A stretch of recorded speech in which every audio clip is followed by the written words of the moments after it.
اچھا جی، اب بات کرتے ہیں کچھ سنی سنائی خبریں. جو سنی سنائی کیا ہے کہ کچھ سنی سنائی بھی ہیں اور کچھ کنفرم خبریں بھی ہیں.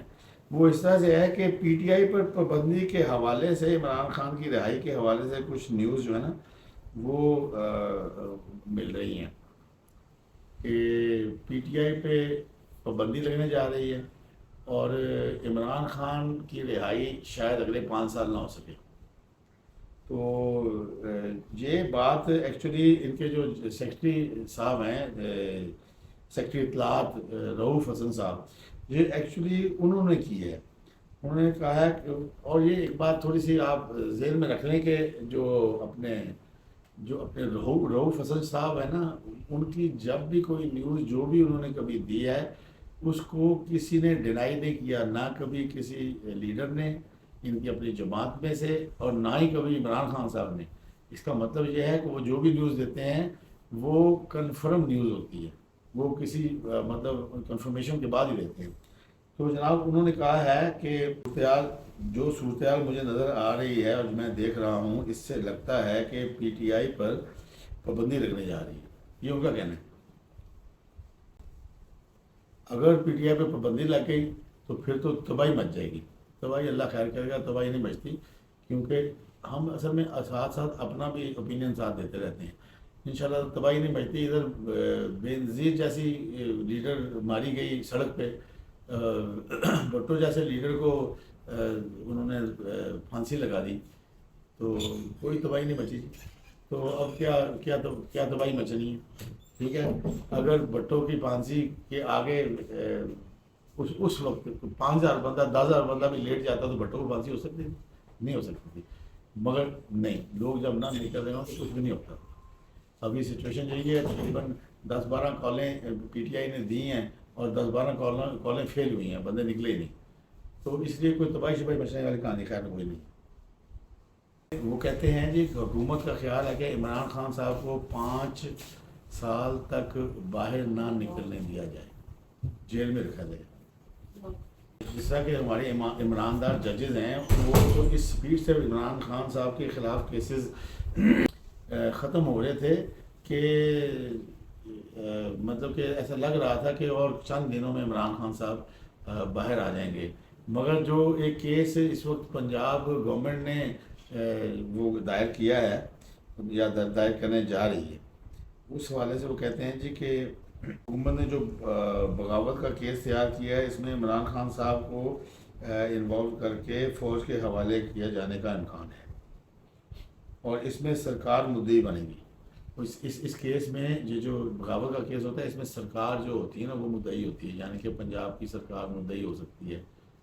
اب رؤوف حسن صاحب کی یہ بات جو سن کے تو بیچارے جو یوتھیاز ہیں وہ تو ان کے تو حالات ہی یقیناً خراب ہو گئے ہوں گے. وہ تو روزانہ مٹھائی کا ڈبہ لاتے تھے کہ جی آج خان صاحب کو ادھر سے آزادی مل جائے گی، وہ پھر ضائع ہو جاتا تھا. تو ابھی تو ان کے لیے یہ تکلیف دہ ایک بات ہے. اچھا جناب، جسٹس طارق محمود جہانگیری صاحب، یہ وہ صاحب ہیں، یہ وہ جسٹس ہیں جو ای سی پی نے جن کو ٹریبیونل کا پہلے بنایا تھا، ٹریبیونل کے جج بنایا تھا. اس کے بعد انہوں نے اس کو ان کی شکایت پہ، جو نون لیگ کے جو 3 لوگ تھے اسلام آباد کے جنہوں نے سیٹیں جیتی ہوئی ہیں، ان کی شکایت پہ کہ جی یہ بائسڈ ہے پی ٹی آئی کی طرف، تو انہوں نے ان کو ختم کر کے تو دوسرے وہ ٹریبیونل بنا دیے تھے. اس پہ دونوں عدالتیں، لاہور کی بھی عدالت اور اسلام آباد کی عدالت بھی، وہ رولا کا ڈال دیا، 8 ڈال دی، اور ان کا ٹریبیونل دوبارہ سے مطلب بحال کر دیا. اچھا، وہ یہ ہے کہ جسٹس طارق جہانگیری کے خلاف ایک شکایت سپریم جوڈیشل کونسل میں جمع کرا دی گئی ہے. اچھا، وہ شکایت جمع کرانے والے صاحب ہیں جناب عثمان مظہر. عثمان مظہر صاحب نے جی درخواست جمع کروائی ہے. انہوں نے کہا ہے کہ جی آرٹیکل 209 کے تحت جسٹس طارق محمود جہانگیری صاحب کے خلاف برطرفی کی کارروائی مانگی گئی ہے. عثمان مظہر صاحب جو شکایت کنندہ ہیں، انہوں نے کہا ہے جی کہ طارق محمود جہانگیری صاحب مس کنڈکٹ اور اپنے حلف کی خلاف ورزی کے مرتکب ہوئے ہیں۔ سپریم جوڈیشل کونسل انکوائری کرے، اس کے بعد ان کو برطرفی کے احکامات صدر کو پہنچائے جائیں۔ عثمان مظہر صاحب کا کہنا ہے کہ طارق محمود صاحب کی جو ڈگری ہے وہ بھی فیک ہے، اللیگل طریقے سے حاصل کی گئی ہے۔ انہوں نے جو فرسٹ پارٹ کا جو امتحان تھا وہ 1979 میں دیا تھا، اور ان کا رول نمبر اس وقت 5968 تھا، اور اس میں ان کا نام طارق محمود جہانگیری لکھا ہوا ہے اور ان کے والد کا نام محمد اکرم۔ جب انہوں نے پارٹ 2 کا ایگزام دیا تو جب انہوں نے پارٹ 2 کا ایگزام 1991 میں دیا، اس میں ان کا رول نمبر 72487 ہے، اور اس میں ان کا نام طارق محمود لکھا ہوا اور ولدیت قاضی محمد اکرم کے نام سے ہے۔ اچھا، اب اس میں ایک چیز جو انہوں نے اور لکھی ہے، وہ کہتے ہیں کہ 5896 جو ان کا رول نمبر 79 میں ان کو فرسٹ پارٹ میں ان کو جو رول نمبر ملا، وہ رول نمبر جو تھا وہ یونیورسٹی کے ریکارڈ میں امتیاز احمد نام کے ایک بندے کا رول نمبر تھا، یعنی کہ ان کا یہ رول نمبر ہی نہیں تھا۔ اب وہ ان کا یہ کہنا ہے کہ یہ اس میں انہوں نے کوئی اینکی پینکی کر کے کوئی غیر قانونی کوئی اللیگل طریقے سے اپنی ڈگری کو ایسے کر کے مکمل کیا، تو ان کے خلاف انکوائری کا آغاز کیا جائے سپریم جوڈیشل کونسل میں، اور اگر یہ مرتکب پائے جائیں اس چیز کے بھی، اور وہ باقی وہ کہتے ہیں جی انہوں نے مس کنڈکٹ بھی کیا ہے، اپنے حلف کی خلاف ورزی بھی کیا۔ وہ مس کنڈکٹ ایکچولی وہ اس نظریے سے کہہ رہے ہیں وہ جو ای سی پی نے جب ٹریبیونلز ختم کر دیے تھے تو پھر یہ ٹریبیونل کا حصہ نہیں بن سکتے، کیونکہ وہ ای سی پی کا اختیار ہے کہ وہ ٹریبیونل بنائے یا ختم کرے، اس میں کون سے جج کو رکھے کون سے کو نہ رکھے۔ یہ اپنی طرف سے کر کے زبردستی والے جو ٹریبیونل میں آ رہے ہیں نا، اس حوالے سے وہ کہہ رہے ہیں کہ ان کے کنڈکٹ اور اس پہ بھی سوالات ہیں۔ تو دیکھیں، خیر یہ درخواست انہوں نے دے دی ہے، اب کیا آگے ہوتا ہے یہ پتہ چل جائے گا۔ اچھا جناب، ایک نیوز جو ہے وہ آئی ہے اڈیالہ جیل سے، وہ کہتے ہیں جی عمران خان صاحب نے بھوک ہڑتال کا پروگرام بنا لیا کہ وہ بھوک ہڑتال پہ بیٹھ جائیں گے، اور وہ ان کا کہنا ہے جی کہ میں پہلے اپنے جو ہیں پارٹی کے ممبران ان سے میں کروں گا مشاورت، اس کے بعد وکیلوں سے مشاورت کر کے پھر وہ ممکن ہے بھوک ہڑتال میں بیٹھ جائیں۔ اب دیکھا جائے تو بھوک ہڑتال پہ بیٹھنا ان کے لیے فائدہ مند ہے یا نہیں ہے۔ پہلے سب سے تو یہ بات ہے کہ عمران خان صاحب جیسا جو بندہ ہے وہ بھوک ہڑتال پہ بیٹھنا اس کے لیے آسان نہیں ہے، کیونکہ عمران خان صاحب ایک مناسب اچھے جسے کے مالک ہیں اور اچھے خوش خوراک ہیں۔ جو اس طرح کا بندہ ہوتا ہے جو خوش خوراک ہوتا ہے اور ایسے باڈی کا مالک ہوتا ہے، اس کے لیے یہ بھوک ہڑتال والا کام کرنا اتنا آسان نہیں ہوتا۔ اس کو تو صبح کے بعد دوپہر روٹی بھی چاہیے ہوتی ہے، تو بھوک ہڑتال میں تو پھر کئی دن کے لیے بیٹھنا پڑتا ہے۔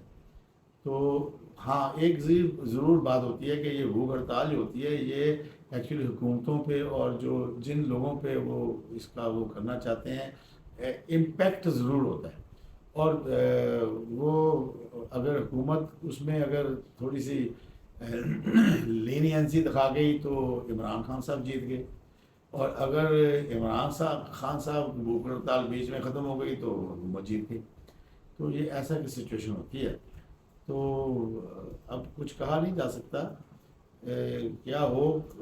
اصل میں تو بھوک ہڑتال کرنے کا مقصد تو یہ ہے کہ یہ شاید حافظ عاصم صاحب کو کسی طریقے سے دباؤ میں لے آئیں گے، مگر میرا اپنا خیال ہے کہ ایسا ہونے کو نہیں ہے۔ ہونے کو ہو بھی سکتا ہے مگر چانسز کم ہیں۔ تو ان کو بھوک ہڑتال میں بیٹھنے کے لیے خان صاحب کو بار بار سوچنا چاہیے۔ کوئی ایک دفعہ بیٹھ گئے تو پھر اس سے اٹھنا بھی بڑی بے عزتی ہوتی ہے۔ چلیں دیکھتے ہیں اس حوالے سے اب یہ ہے کہ اب دیکھا سوچا جا یہ رہا ہے کہ عمران خان صاحب بھوک ہڑتال میں کیوں بیٹھنا چاہتے ہیں. اچھا جی، اب اس کی کچھ وجوہات ہیں. ایکچولی یہ وجوہات ہیں ڈسپریشن. ڈسپریٹ ہوئے عمران خان صاحب اس وقت نا امید ہو چکے ہیں. یعنی کہ جو کام بھی ہو رہا، ایک تو ان کی خواہش ہے کسی طریقے سے فوج کے ساتھ ان کی میٹنگ ہو جائے، وہ ہو نہیں پا رہی. ٹھیک ہے.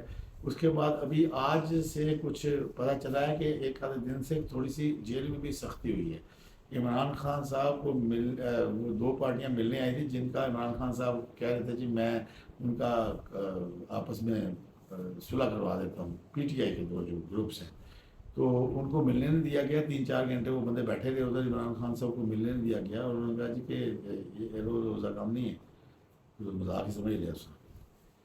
تو ایسی سچویشن ہے. پھر اس کے بعد پھر ایک انہوں نے کل جو میں سمجھتا ہوں ویسے بم کو لات مار دی کہ قاضی فائز صاحب یہ ہیڈ کر رہے ہیں جو اس وقت کیس چل رہا ہے ان کا. کل جو کیس چل رہا تھا تو اس پہ انہوں نے کہہ دیا کہ میں میرے کیس میں قاضی فائز حسین عیسیٰ نہ ہوں. حالانکہ اب سسٹم کافی چینج ہو چکا ہے سپریم کورٹ میں.